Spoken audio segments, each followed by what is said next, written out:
afternoon and good evening from New York and good morning in Asia. My name is Min Zhou. I'm professor of sociology and Asian American studies and director of the Asia Pacific Center. And I'm pleased to host this event in conjunction with the sociology upper division course, Asian Community Cross-Border Crossing, Diasporic Formation and Social Transformation in Asia. And this course and also this event is co-sponsored by the Center for the Study of International Migration and hosted by the Asia Pacific Center. And the course is supported by Eurasia Foundation in Asia. And I'm grateful for the support of the foundation and also for the Center for the Study of International Migration, as well as my staff at the Asia Pacific Center. Let me say just a few words about our center. So the Asia Pacific Center is lodged in the International Institute at UCLA. The center's mission is to promote greater knowledge and understanding of Asia and the Pacific region on campus and in the community through innovative research, teaching, public programs, and international collaborations. We focus on inter-Asian and trans-Pacific connections from historical, contemporary, and comparative perspective, and encourage interdisciplinary work on cross-border and supranational issues on languages and cultures, politics, economy and society, and the sustainability in the ongoing process of globalization. Our center hosts the program on Central Asia, the Taiwan Studies Program, and Hong Kong Studies Program. We are also an academic partner of Global Chinese Philanthropy Initiative. And at the current moment, we are having a collaborative project on global Chinese philanthropy with the sociology department at Zhejiang University. So this webinar is going to have our distinguished guest speaker, Professor Purkayastha. And before I introduce the speaker, please everybody to mute yourself. And then if you have questions, please write your questions down in the Q&A box on the webinar. And then after the talk, I would select questions. And then if we don't have time to address all your questions, we can discuss the questions after the talk, either in class or in discussion sessions or through email. Now, it's my pleasure to introduce today's speaker. Professor Bandana Purkayastha is Professor of Sociology and Asian American Studies at the University of Connecticut. Her research interest is on human rights, intersectionality, transnationalism, migrants, and violence and peace. She has published widely in these areas, including a number of recent books. For example, Handbook of Indian Transnationalism, Human Trafficking, Trade for Sex, Labor, and Organs, The Human Rights Enterprise, Political Sociology, State Power, and Social Movement, and Voices of Internally Displaced Persons in Kenya, a Human Rights Perspective. Professor Purkayastha has been recognized for her research excellence and teaching and mentoring, including 2 career awards, Contribution to the Field Award for her work on Asian and Asian Americans and the American Sociological Association's Jesse Bernard Award, which recognizes significant contributions to improving the lives of women. As president of Sociologists for Women in Society in 2013, she initiated a move towards decolonizing knowledge. She serves on the executive committee of the International Sociological Association. So I'm pleased to have Professor Purkayastha to speak with us. Bandana, the floor is yours. Thank you. If you give me a moment, I'll share my screen and then I will start.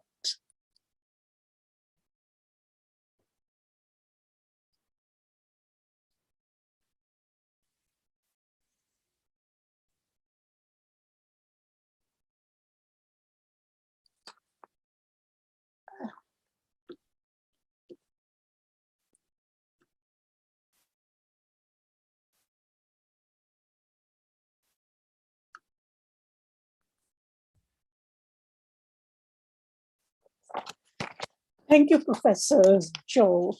I know we've known each other for a long time, but I've long been an admirer of your own work and your leadership and all the leading edge scholarship that you have done. So it is indeed a distinct pleasure to be sharing this floor with you and to be able to hopefully have some meaningful discussions at the end of my talk. For all of the students who are joining today, and I know you're joining from different parts of the world, welcome to this talk. And since I will be talking according to a particular rationale, I'm very much aware that, the speaker's rationale doesn't always do justice to some of the details you're curious about. So if you are indeed curious, ask me and ask me questions. I'd love to answer those questions after I've given you my brief presentation. So I want to start by reminding people that the number of international migrants has continued to grow very rapidly in the world. And right now it's up to 281 million, and this is a rough 2022 figure.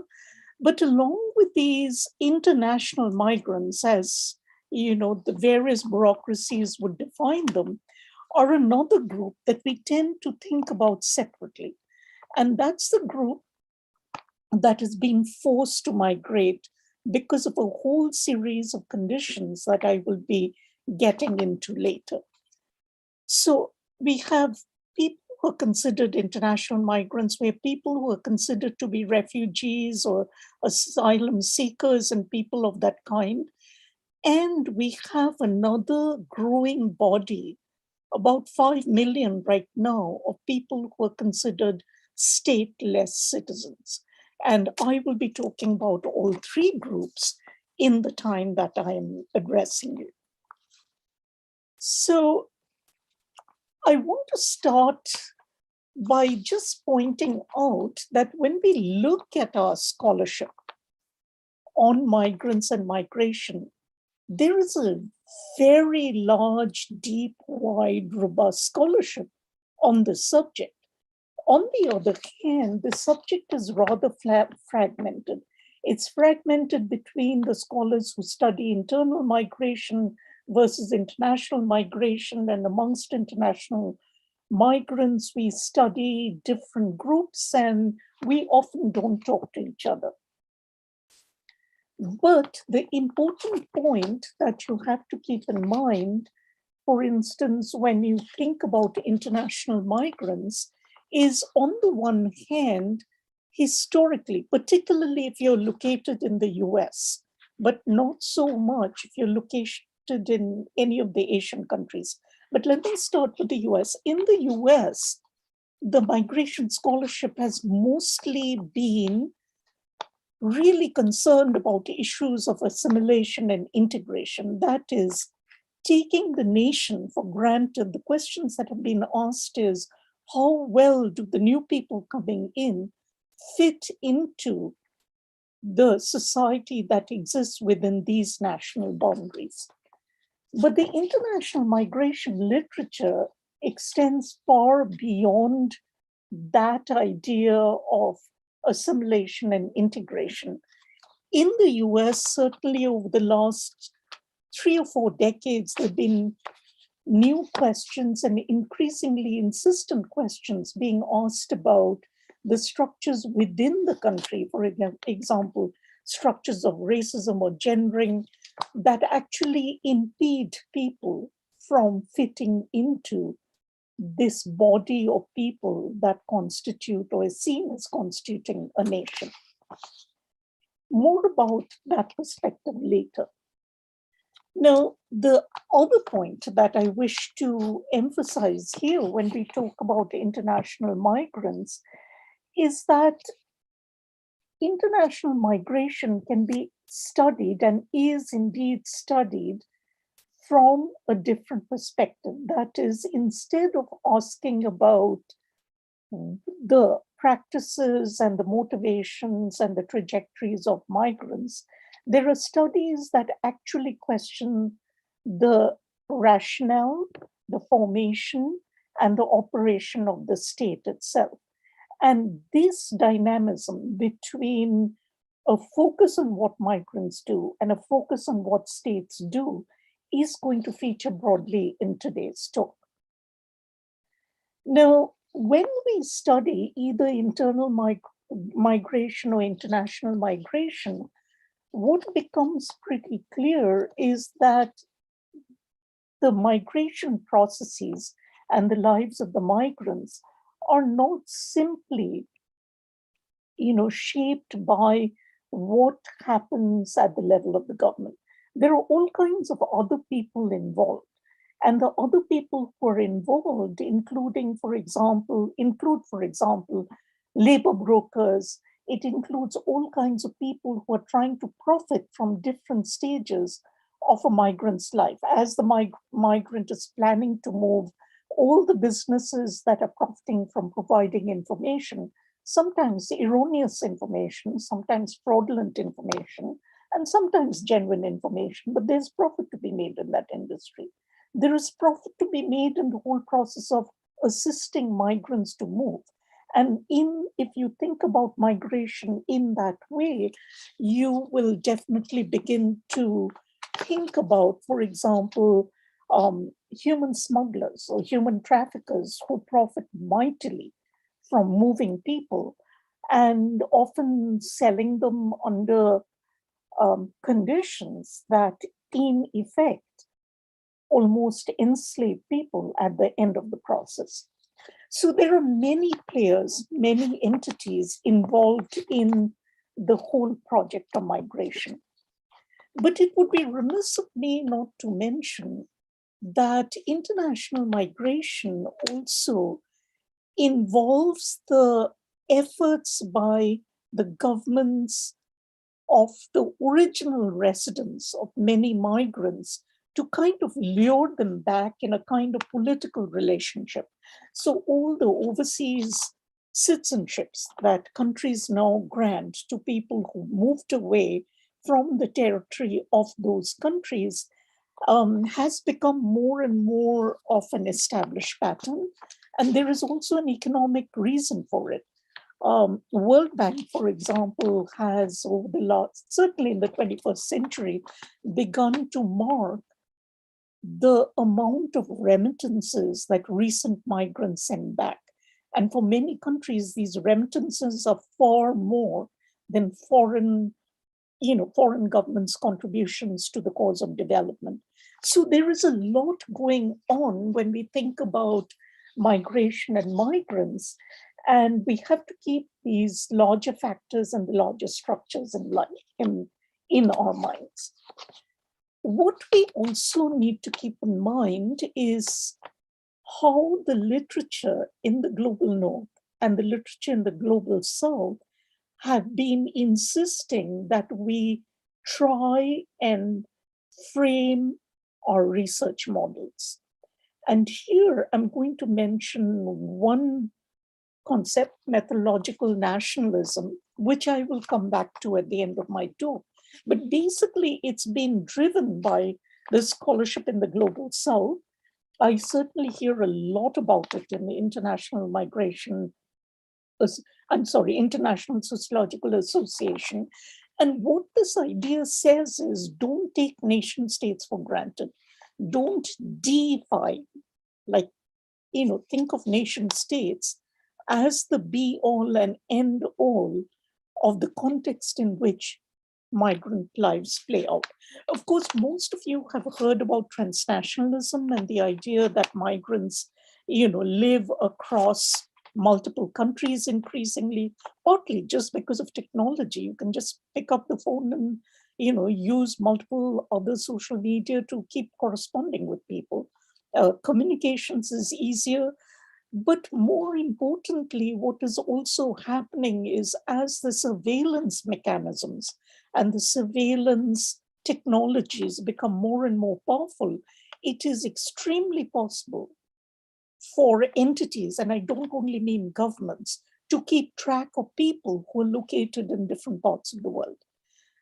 That factor, that you can be subject to a transnational regime without your permission in many cases, also factors into this question about migrants and migrations.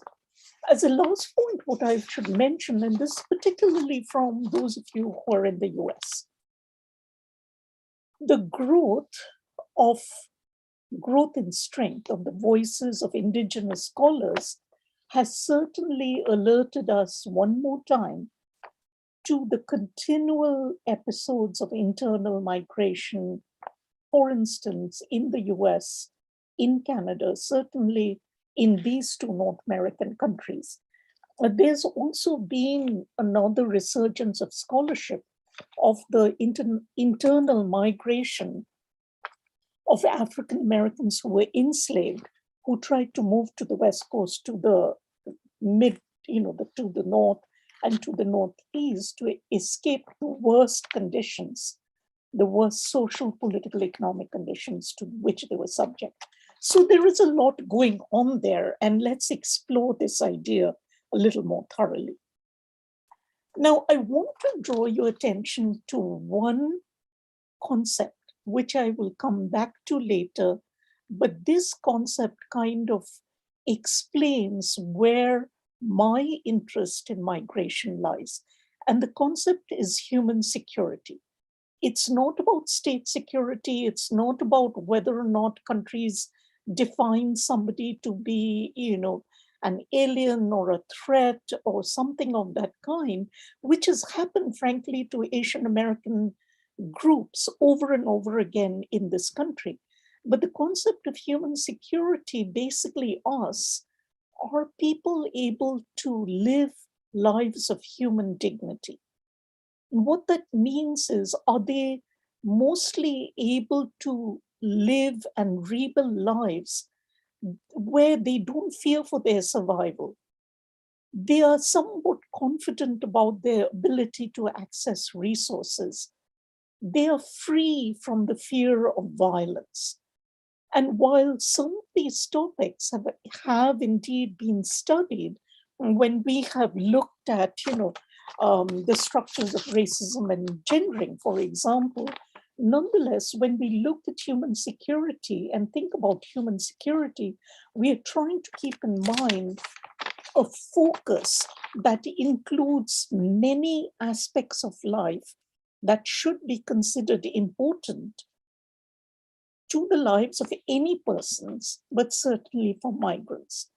And the reason why we have to keep in mind these questions of human security is because migrants are often left in situations where they're not citizens of the country, and because they're not citizens of the country, they can't access rights, or even if they're citizens of the country, they can't substantively access all of the rights that are due to them. Dominant groups might just decide that, oh, yeah, you might have been born here, but during this war, you appear to be the enemy. So we can just take away your rights because it's for the good of the dominant majority. So the question of rights that nations provide to migrants is always an open question. Along with that, what becomes an open question is who is considered to be a migrant and how long are they considered to be migrants? Over multiple generations? How does the larger terrain of rights work out? So here I want to move on and talk about a different way of thinking about migrants. So I introduced the idea of human security. Here I want to introduce this idea of a continuum of migrants. And what I mean by this is if you look along these, this arrow, I have international migrants at one end, and then I have internal migrants, I have refugees, I have internally displaced people, and I have trafficked persons, all of whom have moved or have been forced to move either across international boundaries or across borders that exist within their own nation. There are, of course, bureaucracies that handle each one of these groups, and very frequently the bureaucracies are different. But the reason why I wanted to present migrants in this way is depending on the stage of life of a migrant, people might go from one to another with a change of circumstances. So, for example, if you take refugees, which is a rapidly growing number of people in the world today, or you take internally displaced persons, both groups are fairly vulnerable to the power of dominant groups to do harm to them. Most often, what we are beginning to realize, and I do know this through my own research with Farhan Yusuf on human trafficking, that because refugees are anxious, because they don't get the support of the nations in which they're positioned, they're very vulnerable to trafficking. Younger women are very vulnerable to trafficking for sexual exploitation, whereas any person who's seen as potential labor is vulnerable for labor trafficking. So while somebody may have been designated as a refugee or not designated as a refugee, but certainly been forced to move, depending on the conditions of their lives, they might become a part of this group. In the same way, you can have international migrants who actually go between being an internal migrant and an international migrant. And I will come back to an example that will illustrate what I mean by that. What I do want to alert you to is all migrants have the potential for facing a certain degree of violence. And certainly these three groups definitely experience a lot of violence as part of their everyday lives. They're vulnerable to violence by vigilante groups. They're vulnerable to violence by, state-sponsored groups. They're vulnerable to violence by all kinds of extra legal or outside, or illegal groups that are trying to get some profit or get some good out of the vulnerability of violence of these migrants. So violence remains a big part of their lives. So that said, I want to specifically turn to some examples from Asia. And I'm going to focus primarily on South Asia because I am very much aware that both Professor Joe as well as your other speakers will be talking about other parts of Asia. So I thought this would be useful. Now, what I'm going to do is I'm going to introduce you to different kinds of migrants from different historical periods. And I'm actually using the work of a research group based in Kolkata. They're called the Calcutta Research Group. And I'll give you their whereabouts towards the end of the talk. And all of the very valuable research they've been doing on migration, particularly forced migration. So, any examples that I draw upon is partially based on my work, but equally importantly on the work that that group is doing. So let's look at some of these examples to understand the issues surrounding migrants, migration, and human security. So I'm going to start with a historic example. I'm going to start with the Indian subcontinent in 1947. And I'm even going to go back further and kind of direct your attention to this map, which I got from the Encyclopedia Britannica, and to all of these red zones. These red zones were part of the British Empire.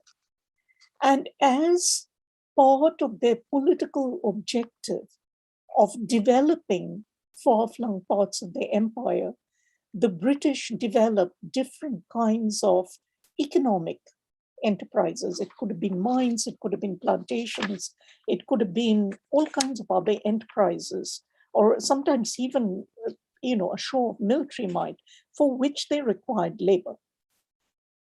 India supplied a lot of that labor, for example, to South Africa to come and work in the mines, for example, to the Caribbeans to work on the plantations, to the British Army that challenged and fought all the wars on Chinese soil.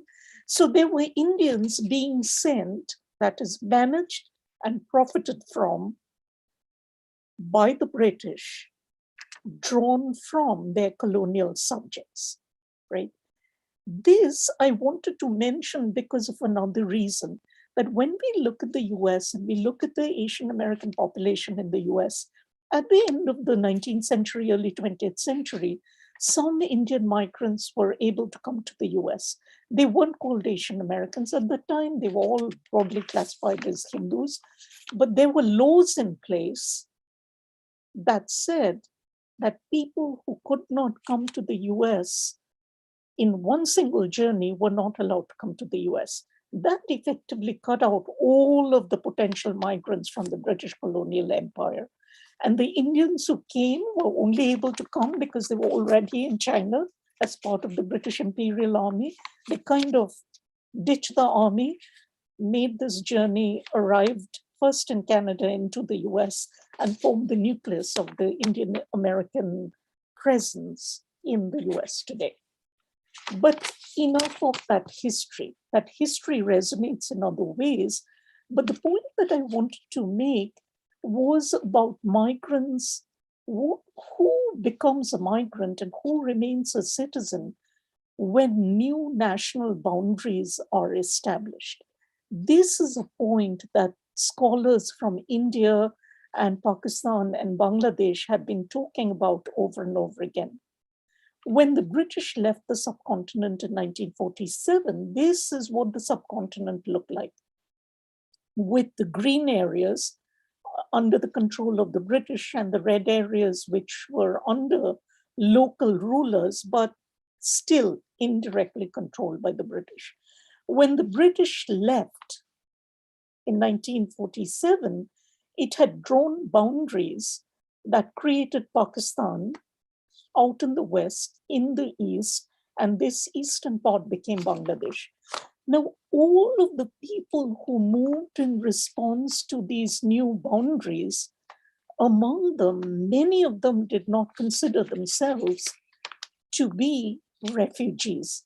Refugees is a migrant category of people who cross international boundaries. I actually know this because my parents' generation crossed from this side of the boundary to this other part, that is, we were born in India, but they came from what is now Bangladesh. They never considered themselves refugees because they thought they were forced internal migrants.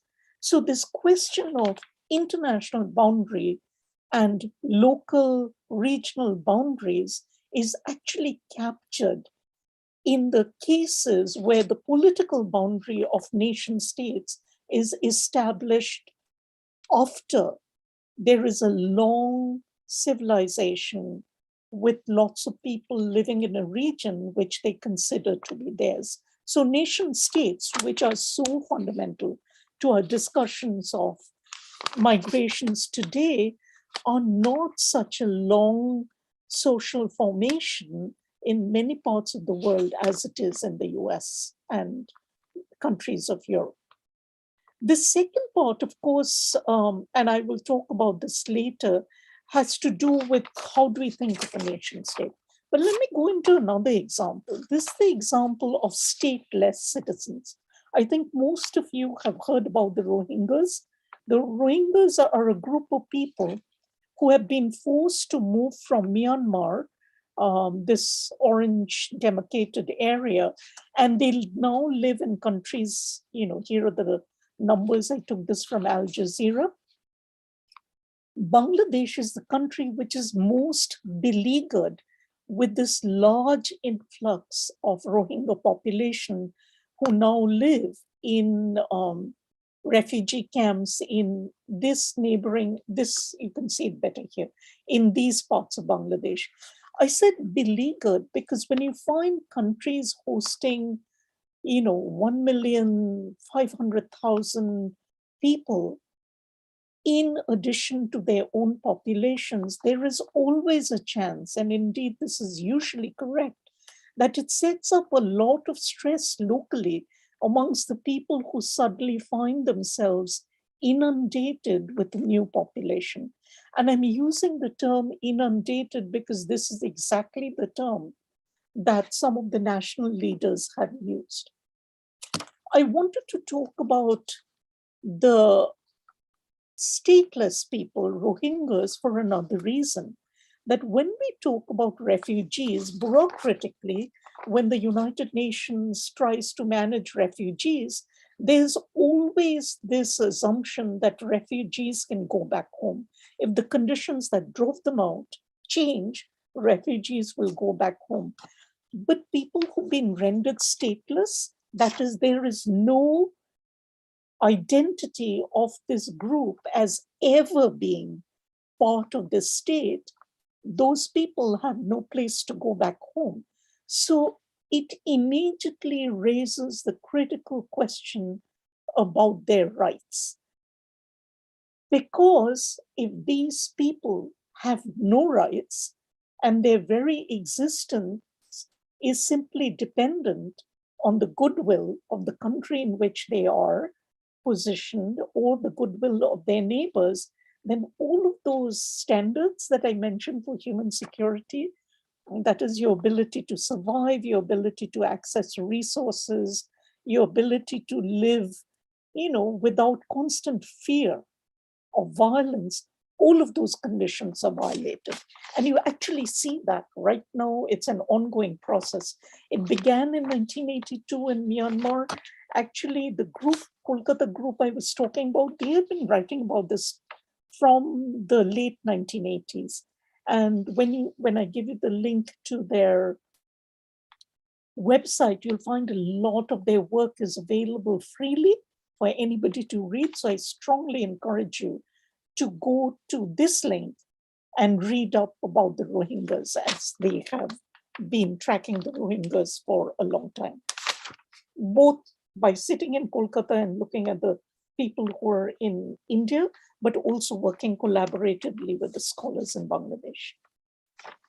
Here's another way to think about migrants. Now I'm going to start with refugees because this is a United Nations High Commission of Refugee established camp of Afghan refugees in Pakistan.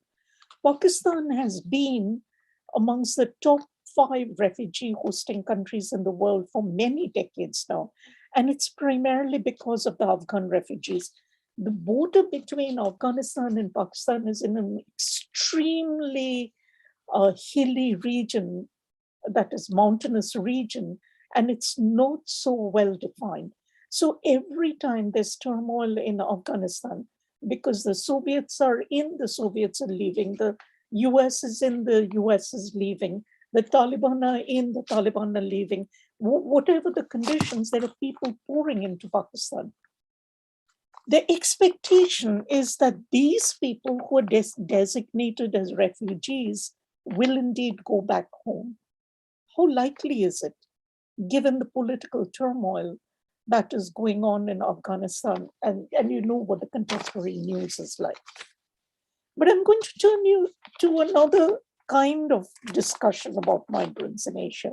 And this comes from the pandemic. This is a topic that I've been studying with several people, both in the US and India, for some time. So I can always talk more about this topic later on. But what is interesting is this headline, which I took from one of India's newspapers, and this is a headline from the 1920s. And it says, "The long walk of India's migrant workers." This meaning of migrant has nothing to do with the meaning of migrant as you would understand it in the US. These are not people who have crossed international boundaries. But because India is such a diverse region, as are many other Asian countries, therefore, what happens is people from one state who might be speaking a particular language and have a particular history, if they go to a different state, they're linguistic outsiders in those states. Like, I'm originally from India. I speak two Indian languages apart from speaking English. India has 22 official languages, and I can assure you, I cannot read, as in read at all, the alphabets or understand the language of 20 other states. So if I go to another state, I'm an outsider, not simply because of what I bring, maybe even what I look like, but because I cannot understand the language. I have no sense of the history and so on. So this idea of migrants, where now the Indian newspapers are really talking about internal migrants, actually comes very close to our understanding of international migrants when we study that topic in the US. This conversation about migrants and migrants who were trying to go back home after the COVID-induced lockdowns in the first phase brought out a whole series of things. That is, when you go to a different state, in India, you need a whole bunch of papers and you need to establish your voting rights, which most migrants don't do because of the assumption that they will be, they really are people whose homes are in another part of the country. But once a disaster like the pandemic hits, all of a sudden the country starts shutting down. You're left out in this liminal space. You can't go back home and nobody owns you. Nobody's really responsible for your well-being and welfare. And that happened to be true at the start of the COVID in India. While things have changed around a bit, nonetheless, it's very difficult for people who are in these situations. And I try to give you these photographs so you see it's not simply poor people. These people are not exactly poor. So a whole lot of people are caught in these situations. Why am I talking about these internationally recognized refugees and the internal migrants together? I'm talking about both of these groups together, partly to remind you that these definitions are all contingent upon who is defining each group of people and how is it tied to rights. But the second reason why I put these two groups together is because I wanted to get your attention back to the issue of vulnerability to trafficking of different kinds of migrants, because that is very much a part of the migrant experience. And when I talk about vulnerability to trafficking, I think most of you would understand if I say trafficking for sexual exploitation. But the vulnerability to being trafficked for labor is actually a very critical issue in our times when we study migrants. And the reason why it's a critical issue is more and more countries are opting to create a category called guest workers. These are people both highly educated as well as people with lesser education who are legally in countries to provide labor, but equally they have little to no access to political rights. So you come back to that question of vulnerability to exploitation, vulnerability to violence, severe threats to human security. You'll certainly find that all of these conditions exist, even if you're talking about people who might be highly educated, and they exist all around us, including in universities and corporations, but they are in temporary visas with no recourse or very, very, very delayed recourse. I shouldn't say no recourse, but for many countries, very delayed recourse to an access to rights. And to the extent that they don't have it, the conditions of their lives are fairly fraught with all kinds of, vulnerabilities. Here is the last kind of migrant I want to talk to you about, and then I'll get back to the main question. This last kind of migrant that I want to draw your attention to are the kind of migrants who would live in these little islands that I'm hoping you can see in this map. Ignore this part of the map. It's about how the river shifted. But what I wanted to draw your attention to is that national boundaries often depend on natural features, such as rivers, such as shorelines of islands, and a whole series of natural features which shift over time. As our environment changes and there is increasing both drowning of land as well as the vast expansion of parched land, which creates hunger, this geographic environmental setting of migrants and migrations does deserve our attention. So, keeping an eye on, the time, let's come back to the main question. So the main questions that I wanted to, raise for you is, if you look at the examples that I just provided to you, the examples from the partition, where many people insisted they were not refugees because they had moved internally in a country that arguably changed under their feet. Or the lessons from the pandemic, where who becomes a migrant, who's under lockdown, who can move at all, who can access their families, becomes an open question again. Or the example I provided about the creation of stateless citizens, and what do we do about them? Where do they fit in? What is our thinking about their human securities? Of course, you all know about the long wars and the creation of refugees, and literally the decades in which people are stuck in refugee camps. And I just talked about shifting lands. Now, I did not show you any visual about virtual migrants, but I'm going to throw their case in before I turn back to the question of boundaries and borders. Virtual migrants are the people who live in another country and work for another country. So in the case of India, there are all kinds of economic enterprise zones where people are doing all kinds of work on US time for US corporations according to US rules. How does it matter? I'll give you a quick example. India has traditionally recognized the holidays of a large number of religious groups.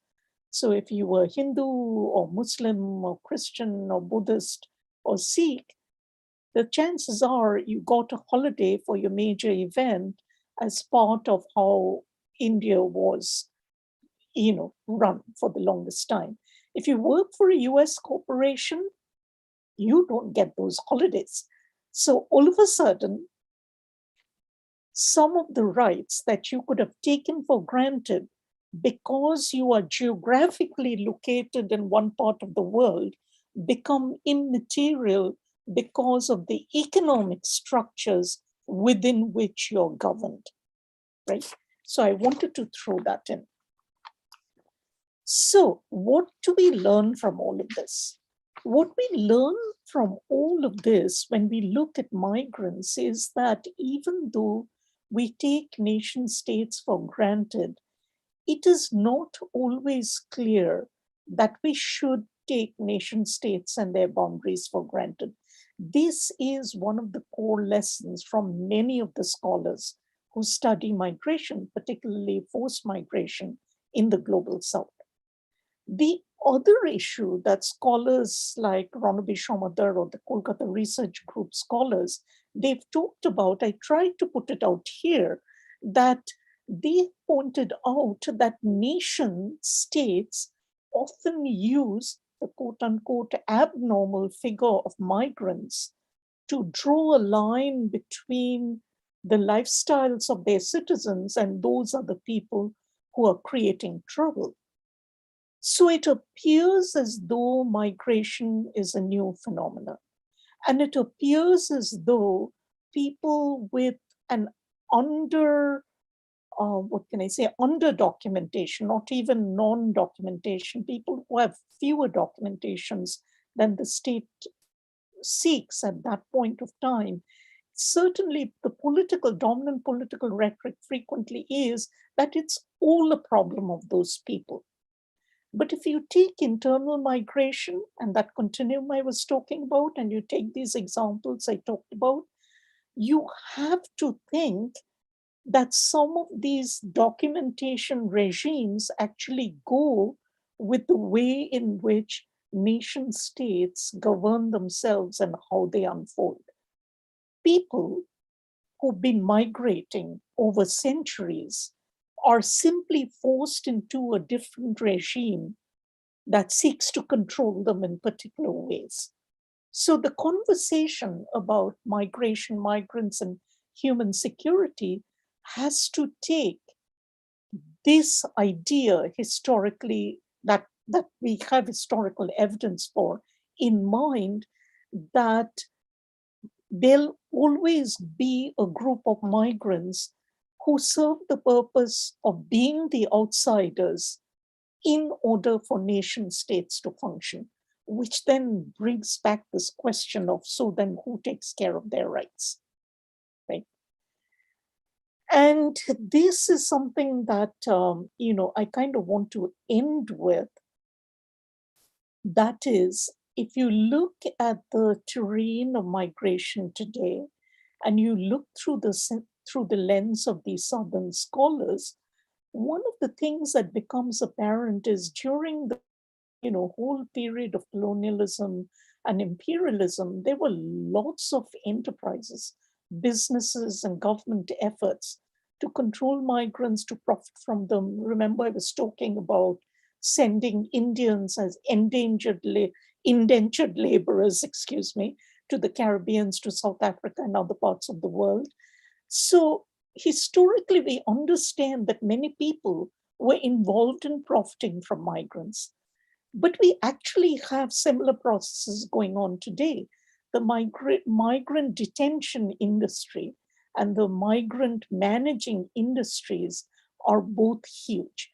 And in fact, the migrant detention industry is growing by leaps and bounds, just as the impact of wars and disasters are forcing people to move internally and across national boundaries. There has also been a growth of these industries that detain the migrants or try to channel how the migrants will go, or in fact, in formal ways or less explicit ways, they involved in the job of trafficking.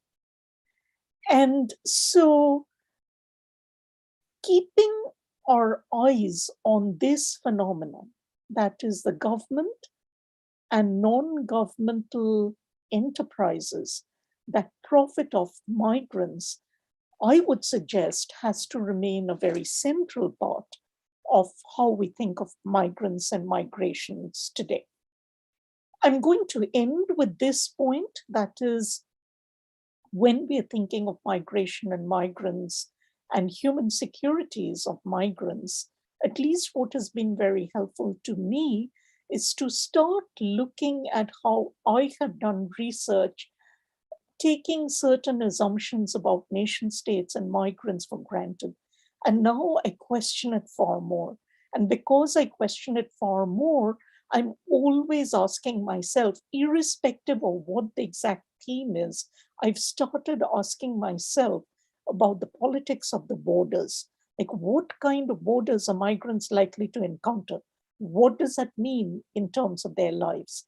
I've begun to ask, what are the definitions of migrants versus natives going on right now in the place that I'm trying to study? I'm certainly concerned about migrants' rights. If so many groups of migrants are distanced from accessing citizenship rights, then you have to ask the question, do human rights have any relevance? And while I'm not going into that right now, the short answer is, if a state is powerful, it can just ignore whatever the human rights community says and just do what it wishes. And so human rights becomes a weak claim in those kinds of situations. And then, of course, a reminder about keeping track of the migrant and migration literature across the globe. There's an absolute plethora of high quality migration work being done in Asia, East Asia, Southeast Asia, South Asia. It's very relevant for whatever work we do, wherever we are in the world. The histories of imperialism or hidden imperialisms still remain important to understanding migrants and migrations and migrants' human security. And of course, it's very important to understand the tapestries of power. So with that, I'm going to stop talking and I will let you ask me questions. Thank you so much. Thank you so much for the very, very stimulating talk. And you bring us a very different perspective in the study of migration. So one is you bring us the human rights perspective, and then one is you bring us this, kind of perspective based on the experience of the South, of the global South. And as well as you talk about, some of the new things that we are just beginning to pay attention to. For example, the virtual migrants, right? And also climate migration. So those are some of the very urgent issues that migration scholars are starting to pay attention to. So I would like to first look at, the audience, and some of them are my students, the questions first, because I don't want to dominate the conversation. And there are some good questions there. And I will just select some of the questions for you to address. And then for other questions, if your questions don't get picked, don't get disappointed, because one way or another, we will address these questions. Okay, I have a question from my student Ashka, and she comments, "Thank you so much for your talk. We actually read one of your articles in class this week, Migration, Migrants, and Human Security. It was incredible. My favorite quote was, quote, I propose that in order to understand migration more holistically, we conceptualize migrants and the structures and processes in which they are enmeshed, as though they are arranged on a continuum from international migrants at one end through internal migrants, refugees, internally displaced persons, and trafficked persons at the other end," end quote. I think this is interesting because there are so many different reasons for migration. And in order to fully understand and study migration that encompasses all parts of it, particularly human well-being, we need to be able to separate the types of immigrants as they are seemingly have different outcomes upon arrival to their new homeland. So she was wondering if you would mind further expanding upon this, that's talking about the different types of immigrants, migrants when we are studying. Absolutely. And thank you very much for that question. So I'll, when we start trying to study different groups of migrants, of course, we have to, define rather precisely exactly who we are talking about at one point. And here is how we can think about both the continuum as well as specific groups. And I'll give you an example from some of the work we're doing on, the pandemics right now. And one of the groups that we are studying here are the Indian Americans.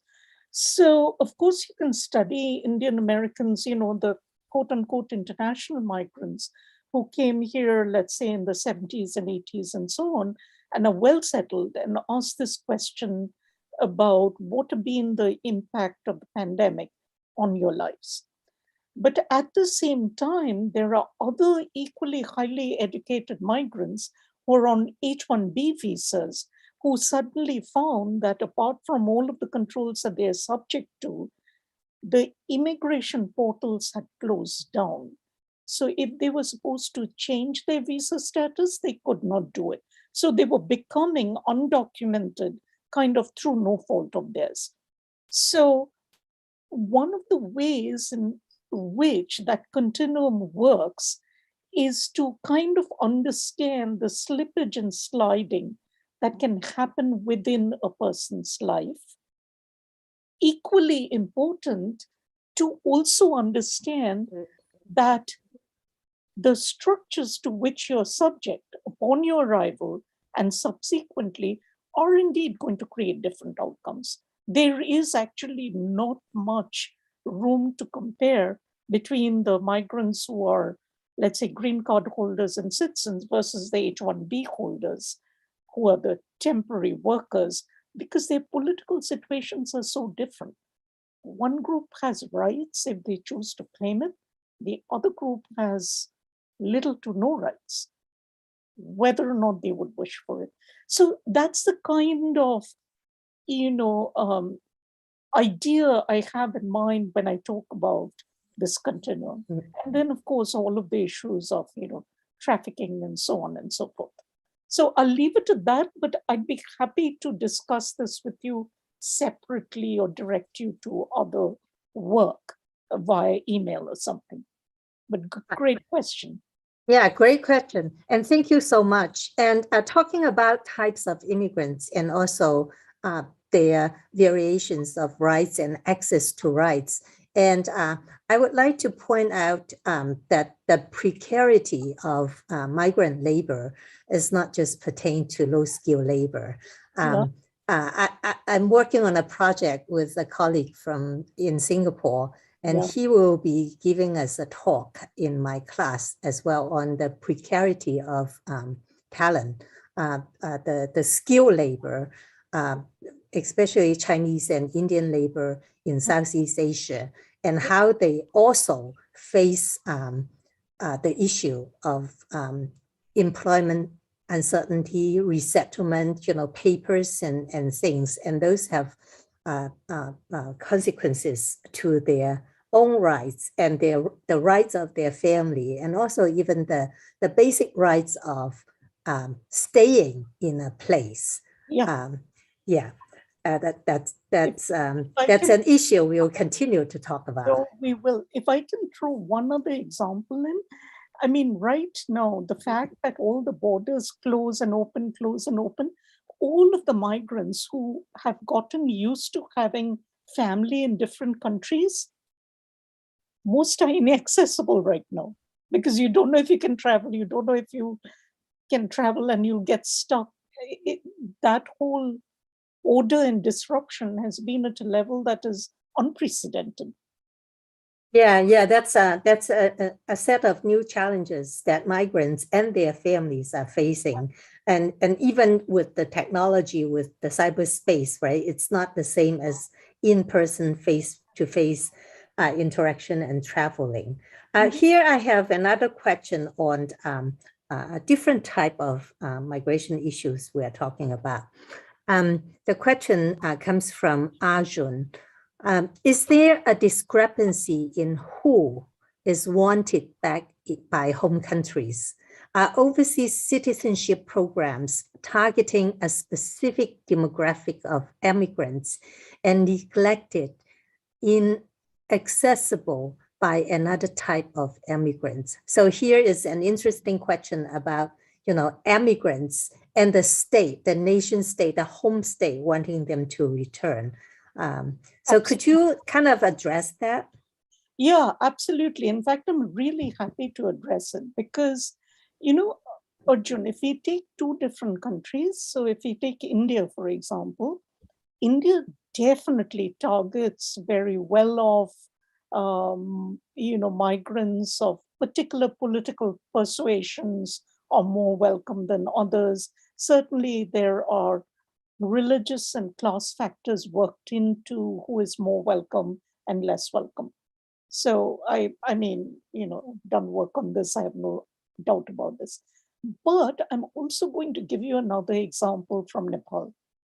A few years ago, a colleague, Shobha Hamalgurum, who's in Utah, she and I was studying Nepali women who work as domestic workers, often in the homes of wealthy Indian families. Now, these Nepali women, because of the visas they came in on, were frequently not technically allowed to work, but they were legally in this country, right? So they were kind of working illegally under the table. And many of them were highly educated and they were doing this domestic work because they legally couldn't get jobs anywhere else. What they were doing, fascinatingly, they were sending back a lot of money, not simply to families, but explicitly to contribute to schools and other institutions of that kind, because it was almost in some ways a process by which they were reclaiming status. So if they went back home, they were seen as benefactors. And the state was very happy to get it, irrespective of which group of Nepal they belong to. And Nepal is also a multi-ethnic country. So it depends a little on the politics of the country as to who is wanted and who is not wanted, even if it is through financial contributions. Thank you. And for that issue, it's relevant also talk about the Chinese case too. And the Chinese state also has very proactive policy of welcoming their expatriate to return home. And again, who is wanted is in question. Those who have skill, those who have capital, they are welcome, but not others. And then also even those who are welcome in the long run, they still face, I'm not talking specifically in China, but talking particularly in those, return migrants promoted by state policy. And they still run into the issue of rights, of citizenship rights, even though, they are the diasporic returnees, right? So a very interesting question for study. And here I have lots of good questions. I can only select some. So there is one on who is responsible in ensuring the human rights of migrants, the place of origin, the place they are in, or their desired destination. Now here we are talking, we also read a report on the United Nations, migration report, in which they talk about the compact for safe and orderly and regular migration. And so is the UN responsible for enforcing human rights, or the home state, or the receiving state? Yeah, the sad answer to that is that technically it's supposed to be the country in which the person is. And I'm saying it's a sad answer because, as I said, that the more powerful the country, the more willing and enthusiastic they are about ignoring any human rights mandates. I mean, the Global Compact on Migrants was written when it was a few years ago, like 2016, I think, or so on. But I, because I don't have time to go into all of the intricacies, I will definitely encourage people, go to the same MCRG website and look at what is known as the Kolkata Contract, which is also on migrants, but it's written by scholars and activists from Asia and Africa.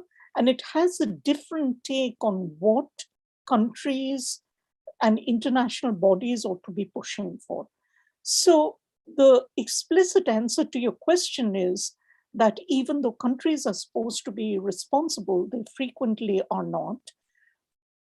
Most frequently, unless the country is weak and a lot of powerful countries have gathered together on one side, countries are not going to be pressurized to do something. It's only happened very sporadically in human history. So on the one hand, we have all the human rights, we have constitutions that reflect human rights, and the reality on the ground often is very, very different. So, as I said, there are lots of details to this, but that's my overall answer. Thank you. Here is one from my students also mentioning, commenting on your paper. So in your paper, you mentioned that labor and the migrant are often separated, creating a needed, quote, but not welcome, end quote, narrative. With this in mind, do you think that virtual migrants are a new attempt by governments to reconcile this dilemma? So, Edna, I mean, that is just one facet. Having virtual migrants, of course, allows states as well as corporations to avoid this dilemma of rights at all, because no rights have to be guaranteed at all, but you get the whole labor, like kind of pure labor, and at cheaper prices. Let me say, you can pay significantly lesser to the people in other countries. But what countries have been doing, and because Professor Jo just talked about, the work from Singapore, and she's been in Singapore. For example, I originally learned from Sally Ye's work about this whole issue of, how far the guest worker scenario had spread to countries around the world. Just this category of guest workers, for example, people who are here in the US with virtually no rights, it's part of that same thing. If you follow Asian American migration history to the US, the earlier history is just like this. Chinese immigrants were brought in, Japanese immigrants were brought in, Indian immigrants arrived by themselves. Most of them had no political rights, but they were contributing labor to this country. The form of exploitation is structured differently now. One aspect of it is the virtual migrants. The other aspect of it are the temporary guest workers. Thank you. Yes, that's great. Talking about virtual migrants, I remember you mentioned in your talk that, sometimes during their traditional or big holidays, they still have to work because, the employer who is in another country, they don't recognize, the public holidays in another country. So here you talk about the virtual migrants, and even the actual migrants are facing that situation too. Like in spring quarter, we are in the Lunar New Year, which is coming up on February 1st. And February 1st, we still have to do, our work, and the students still have to turn in their work. And in one of the quarters, it just so happened that the midterm is on the Lunar New Year. So So that is, that is something that we have constantly encountered. But anyway, so I think we would have time for one more question. And here, there is one. Would you say migrants are not strictly defined by the borders they live in, that there are many different classifications of migrants? I'm sorry, I didn't quite get that question. So in a way, there are different, I guess the question comes in that there are so many different types of migrants, right? So migrants may not necessarily be defined strictly by the nation state borders. So maybe that is a good time when you mention methodological nationalism in addressing that question. Okay, yeah, absolutely. So I mentioned that methodological nationalism, really what I had in mind at that point, but it's applicable to many countries, is that when we are focusing at the level of the nation only and trying to understand migration, what we lose are all of the internal dynamics. So if you're looking at the level of the US or looking at the level of India, there's only certain kind of migration we're going to recognize because we're taking those national boundaries and that territory and a generalized response by the government to its citizens at the basis for understanding migration. Whereas if we are trying to understand different kinds of migration, including enforced migration within territories of nation states, we have to get beyond those international boundaries. And we have to begin to see what's happening locally.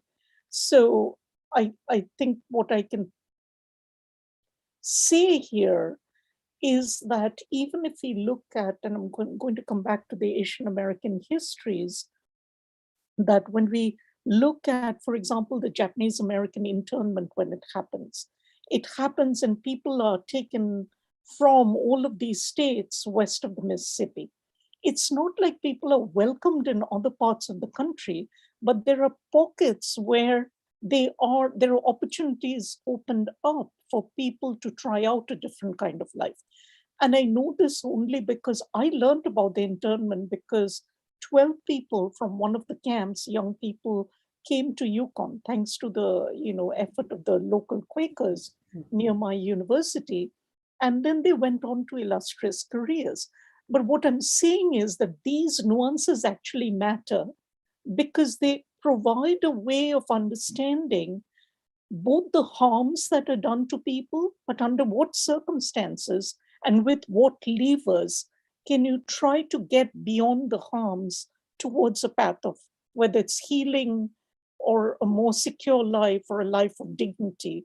And I think as social scientists, we need to pay heed to both of those, not just identify the harms, but also really pay attention to, so what creates a better life? Because if you're not doing that, we are just saying the same thing over and over again. Yeah, I totally agree with you. Thank you so much. And there is one comment that ends today's webinar perfectly. So here's one, not a question, but wanted to thank you for a very interesting and informative presentation. And that speaks for me too. So thank you very much, Bandana, for this wonderful evening together. And I hope we'll stay in touch. And my students in the webinar, and I will see you on Thursday. And also the audience, we have week 4 and week 6. We will have one webinar on student mobilities, international student migration, and another webinar on women in migrant women. So thank you so much, Bandana, and thank you so much for coming. And if you have any questions, feel free to email me or check our center's website for our future events.